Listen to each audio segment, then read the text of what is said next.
নমস্কার, লৌকিক অলৌকিক পেজে আজকে আমি আবার একবার মানসিকভাবে প্রস্তুত হয়ে গেছি একটা নতুন অভিজ্ঞতা শেয়ার করার জন্য। অভিজ্ঞতাটা গত অগাস্ট মাসে ঘটনা। ইগতপুরি নাসিক ডিস্ট্রিক্টের ভিতরে একটা জায়গা আছে, সেখানে আমার একটা ছোট ফার্ম হাউস আছে। যেখানে ফার্ম হাউসটা আছে তার মোটামুটি 1 কিলোমিটারের ভিতরে কোনো রকম জনবসতি নেই। মানে রাত্রিবেলা কিছু হলে আমি যদি ডাকি চেঁচাই কেউ শুনতে পাবে না, এরকম একটা অবস্থা জায়গাতে। আগস্ট মাস, বুঝতে পারছেন, বৃষ্টি হচ্ছে, প্রচুর বৃষ্টি হচ্ছে।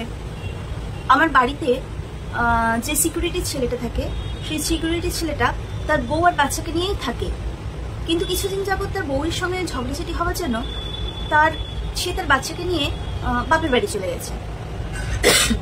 তো সিকিউরিটি ছেলেটা আছে আর কোনো কারণে আমি আছি, মানে আমরা দুজনে সে বাড়িটাতে আছি। আর এই যে জায়গাটা, এই জায়গাটার টোটাল হচ্ছে প্রায় 1 একরের জায়গার ভিতরে। মেন গেটে যেটা এন্ট্রি, সেই মেন গেটটা মোটামুটি 15 ফুট লম্বা আর স্লাইডিং করে খুলতে হয় সেটা। আর সেই গেটটা যেটা 15 ফুট, সেখান থেকে একটা পাথর বাঁধাই করা রাস্তা পুরো বেঁকে ওপর দিকে উঠে গেছে।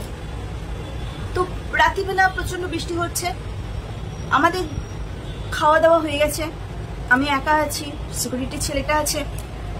তো সিকিউরিটি ছেলেটা বাড়িতেই হলেতে শোয়। হলের লাগোয়া একদিকে হচ্ছে কিচেন, আরেকদিকে হচ্ছে বেডরুম। সে বেডরুমের ভেতরে আর একটা বেডরুম আছে, মানে দুটো বেডরুম একদম অ্যাটাচড করা। আর ছোট যে বেডরুমটা, ভেতরের যে বেডরুমটা, সেই ভেতরের বেডরুমটাতে অ্যাটাচ বাথরুম আছে, কিন্তু বাইরের বেডরুম যেটা, সেটা আর হল, এই দুটোর বাথরুম একটাই। সেটাও এই যে বড় বেডরুমটা, বড় বেডরুমের ভেতর দিয়ে রাস্তা করা। তো রাত্রিবেলা যখন 11টার সময় আমি শুতে গেলাম, তখন আমাদের সিকিউরিটির ছেলেটা হলেতে একটা ডিভান টাইপের বেড আছে, সেটার উপর শুলো। শোয়ার পরে আমি তাকে জিজ্ঞাসা করলাম, তুই ফোনে কি দেখছিস? তো আমাকে সে বললো যে ম্যাডাম, আমি অনেকগুলো মুভি দেখছি, কিন্তু কোনো মুভিটা আমার শেষ হয়নি। আজকে আমি টার্গেট করেছি এই মুভিটা 1 ঘন্টা আছে, আমি এটাকে দেখবো, দেখে ঘুমিয়ে পড়বো। আমি বললাম ঠিক আছে। তো হলের লাগোয়া যে বেডরুমটা, সেই বেডরুমটাতে আমি গিয়ে, বৃষ্টি হচ্ছে, জানলাটাকে একটুখানি খুলে রেখেছি, আর আমার জানলা দিয়ে বাইরের রাস্তাটা পুরোটাই দেখা যায়। আর রাস্তাটা শুধু নয়, রাস্তা বাইরে যে মেন গেটের পরে রাস্তা পুরো মানে ভিউটাই দেখা যায়। আর যে রাস্তাটা আছে, মেন যে রাস্তাটা আছে, যেটা দিয়ে গাড়ি ঘোড়া চলে, তারপরে একটা পাথরওয়ালা জমি, আর তার নিচেই আছে নদী। বৃষ্টি যখন হয়, সেই নদীতে প্রবল জলোচ্ছ্বাস হয়, মানে সেই নদীটাকে দেখলেই বিভৎস লাগে, ভয় লাগে। তো রাত্রিবেলা আমি বিছানায় শুয়ে পড়েছি। শুয়ে পড়ে আমি মোবাইলে খুঁটখুট করতে করতে কখন ঘুমিয়ে পড়েছি। হঠাৎ করে রাত্রিবেলা মোটামুটি এই 12:15 থেকে 12:30, এই সময়টার মধ্যে আমার ঘুমটা একটু আবছা হয়ে গেছে। আমি মোটামুটি সব শুনতে পাচ্ছি, বৃষ্টির আওয়াজ শুনতে পাচ্ছি। আমাদের বাড়িতে ওখানে আর কি মুরগি আছে অনেক, তারাও রাত্রিবেলা কুকুর কুকুর করে নিজেরাই ডাকছে, শুনতে পাচ্ছি। তো শুনতে শুনতে আমি দেখলাম যে ছেলেটা মোবাইলেতে মুভি দেখছে। তো আমি না, ঠিক আছে, মুভি দেখছে, জেগে আছে এখনো। তো আমি আর কিছু না বলে আবার ঘুমিয়ে পড়েছি। হঠাৎ করে 1:20 নাগাদ আমার ঘুমটা হঠাৎ ভেঙে গেল। মেন রাস্তায় যে আমাদের মেন এন্ট্রি গেটটা, সেই গেটটাকে মনে হলো কেউ ধাক্কা দিচ্ছে। তো আমি কম্বল থেকে বেরিয়ে জানলা দিয়ে উঁকি মেরে দেখলাম যে গেটেতে তো কেউ নেই। তারপরে ভাবলাম হয়তো বৃষ্টি হচ্ছে অঝরে, কুকুরগুলো হয়তো শোবার জন্য এসেছিল, ধাক্কা লেগেছে। আমি আবার শুয়ে পড়লাম। কিছুক্ষণ পরে আমার মনে হলো রাস্তা দিয়ে যে রাস্তাটা ওপরে উঠে গেছে, ওপরে আমাদের একটা 3টে টেন্ট আছে, আর টেন্টের পাশে একটা ক্যান্টিন টাইপের আছে, মানে ওখানে রান্না বান্না করে কেউ যদি আসে, গেস্ট আসে, ওখানে থাকে। ওটা নিজেরা যদি রান্নাবান্না করতে দেয় তাহলে ওই ক্যান্টিনে করতে পারে। তো মনে হলো ক্যান্টিনের ভেতরে কেউ বাসন নাড়ছে। তো আমার ঘুমটা তখন অলরেডি ভেঙে গেছে, আমি জেগেই আছি। আমি তখন চট করে বাইরে এসেছি, এসে ছেলেটাকে ডাকছি যে এই ওঠ, দেখ ক্যান্টিনে বোধহয় না কেউ ঢুকেছে। কিন্তু ছেলেটা আমি দেখছি যে ডিভানের ভেতর দিকে মুখ করে শুয়ে আছে, মানে কিচেনের দিকে সে পিছন করে শুয়ে আছে, আর একদম সে মাথা থেকে পা পর্যন্ত কম্বলেতে ঢাকা। তো আমি নিজেই সাহস করে একটা যে হাই বিম টর্চ আছে, হাই বিম টর্চটাকে নিয়ে বাইরে দরজা, মানে হলের দরজাটা খুলে বাইরে বেরিয়েছি। বাইরে বেরিয়ে হাই বিম টর্চটাকে ওপরে ক্যান্টিনের দিকে জ্বালিয়ে কে কে করে সাড়া দিলাম। তো শব্দটা বন্ধ হয়ে গেল। তখন আমি ভাবলাম হয়তো বৃষ্টির আওয়াজ, অন্য কোথাও থেকে ওই ধরনের আওয়াজটা আসছে।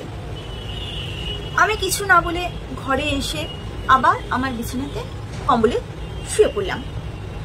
কিছুক্ষণ পরে আবার আমি বুঝতে পারছি যে আমি যে বেডরুমটাতে শুয়েছি তার পাশের বেডরুমেতে কেউ যেন একটা বক্স হিড় করে টানছে, একবার এদিক থেকে ওদিক নিয়ে যাচ্ছে, ওদিক থেকে ওদিক নিয়ে যাচ্ছে।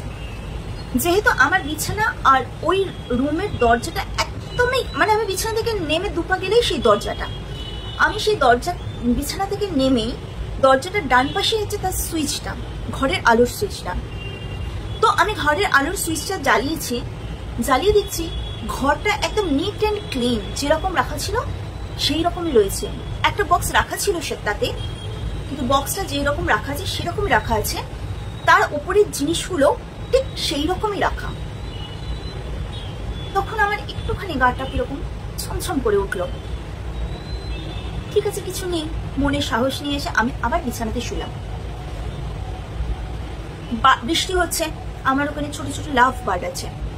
তো বৃষ্টি হলে ঠান্ডাতে যদি লাভ বার্ডগুলো কিছু শরীর খারাপ করে বা কিছু হয়ে যায়, যেহেতু জঙ্গলের মধ্যে জঙ্গলে বিড়ালও আসে, তো সেই জন্য আমি কি করেছি, পাখিগুলোকে নিয়ে হলেতে কিচেনে যে ওয়ালটা আছে সেই ওয়ালের কাছে রেখেছি।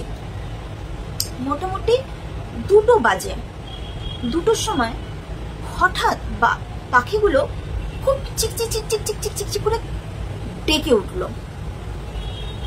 কিচেনে যেহেতু জঙ্গল এরিয়া, ধান ক্ষেত আছে, জোয়ারি হয়, বাজরি হয়, খুরসনির চাষ হয়, সেজন্য জঙ্গলি আর ধান ইঁদুর হওয়ার সম্ভাবনাটা খুব বেশি থাকে।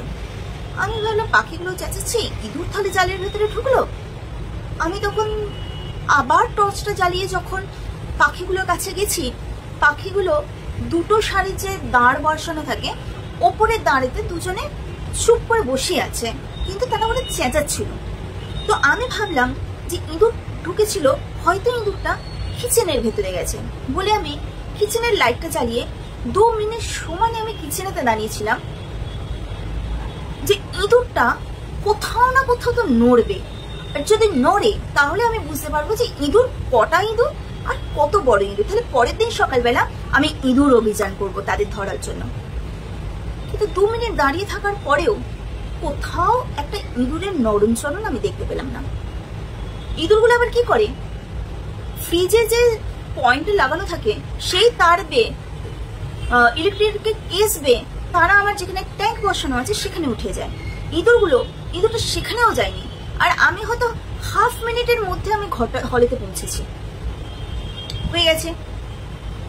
আমি এসে জল খেয়েছি, বাথরুম গেছি, জল খেয়েছি, খেয়ে ছেলেটাকে ডাকার চেষ্টা করলাম, এই ওঠ মহেশ, ছেলেটার নাম মহেশ, মহেশ ওঠ, দেখ বোধহয় ইঁদুর এসছে, বাইরে কেউ দরজা ঠেলছে, আমি বুঝতে পারছি না, দেখ একটু বাইরে কে আছে কিনা কেউ, চল আমি যাচ্ছি। কিন্তু ছেলেটা একদমই উঠলো না, নড়লো না, চড়লো না, আওয়াজও দিল না, উঠলো না। ঠিক আছে, হয়তো সারাদিন খাটাখাটুলি করছে, প্রচুর হাঁপিয়ে গেছে, থকান আছে, ঘুমিয়ে পড়েছে। জল খেয়ে বাথরুম টাথরুম করে এসে আমি বিছানায় বসেছি। আমার একটা ইদানিংকালে একটা অভ্যেস হয়েছে, পকেট FM বলে যে এটা আছে, একটা আছে, তাতে আমি 2-3টে গল্প আছে এপিসোড হিসেবে শুনি। তো আমি এসে বালিশে শুয়েছি, কম্বলটা টেনেছি, টেনে হাতে মোবাইলটা নেব, হঠাৎ আমার মনে হলো আমার ডান দিকের বালিশটা, মাথার বালিশটা নিচের দিকে কেউ একটা প্রেশার দিয়ে দাবিয়ে দিল। যেমন একটা বালিশে কেউ এসে শুলে আমাদের মাথাটা পেছন দিকে হেলে যায়, সেরকম আমার বালিশে একটা অনুভূতি হলো, কেউ যেন সেই বালিশটাকে এসে দাবিয়ে তার মাথাটাকে সে বালিশে রাখলো। সেই অনুভূতিটা এত স্পষ্ট ছিল, কোনো রকম ভুল ধারণা হওয়ার সম্ভাবনা ছিল না। যখন ওই অনুভূতিটা হলো, আমি জাস্ট পকেট এফএমটা লাগালাম, লাগিয়ে আমি জানলার দিকে মুখ করে শুলাম। আমি অনুভব করলাম যে আমার পিঠে, মানে কাঁধ থেকে আমার কোমর পর্যন্ত কিছু একটা গরম বডির উষ্ণতা এসে আমাকে টাচ করলো, কিন্তু ওই যে বালিশের দাবানো জায়গাটা সেটা কিন্তু উঠলো না। আমি চুপচাপ কিছু না বলে পকেট এফএমটা গল্পটা লাগিয়ে ভলিউমটাকে হাই করে, যা আমি কোনোদিন করি না, মাথা থেকে কম্বল চাপা দিয়ে আমি শুয়ে পড়লাম। তখন বাজে 2:20। পকেট এফএম গল্প শেষ হয়ে 4টে গল্প শুরু হয়ে গেছিল, মানে 4টে গল্পের 4টে করে এপিসোড শেষ হয়ে গেছিল। আমার যখন ঘুম ভাঙলো তখন বাজে সকাল 7টা। উঠে ব্রাশ টাশ করে আমি ছেলেটাকে বললাম, তুই ওঠ, ব্রাশ কর, চা বানা। ছেলেটা যখন চা বানিয়ে আমাকে দিল, আমি যখন জলখাবার বানাতে গেলাম, ছেলেটাকে আমি বলছি যে কালকে রাত্রিবেলা আমি তোকে এত ডাকলাম, তুই উঠলি না, গেটে কেউ এসেছিল। ছেলেটা তখন হতভম্ব হয়ে আমার মুখের দিকে তাকিয়ে রইল থেকে বলল, ম্যাডাম আমি বলবো কি, রাত্রির বেলা হঠাৎ আমার যখন 1:45টার সময় প্রথম মুভিটা শেষ হয়েছে জাস্ট, আর আমার হলেতে মন্দির আছে, মন্দিরে গণপতি আছে, গণপতি লক্ষ্মী আছে, প্রদীপটা 24 ঘন্টা জ্বলে, কখনো নেভে না, মানে ভোলে না ওটাতে তেল দেওয়ার জন্য। বলছে 1:45টার সময় আমার যখন মুভিটা শেষ হলো, তখন গণপতির সামনে প্রদীপটা হঠাৎ করে নিভে গেল। আমি তখন উঠে আলো জ্বালিয়ে দেখলাম প্রদীপে তেল আছে। আবার আমি প্রদীপটাকে জ্বালালাম, জ্বালিয়ে শুয়ে দ্বিতীয় মুভিটা লাগাবো বলে মোবাইলটাকে যেই হাতে নিয়েছি, মোবাইলটা চালানোর আগেই আবার গণপতির প্রদীপটা নিভে গেল।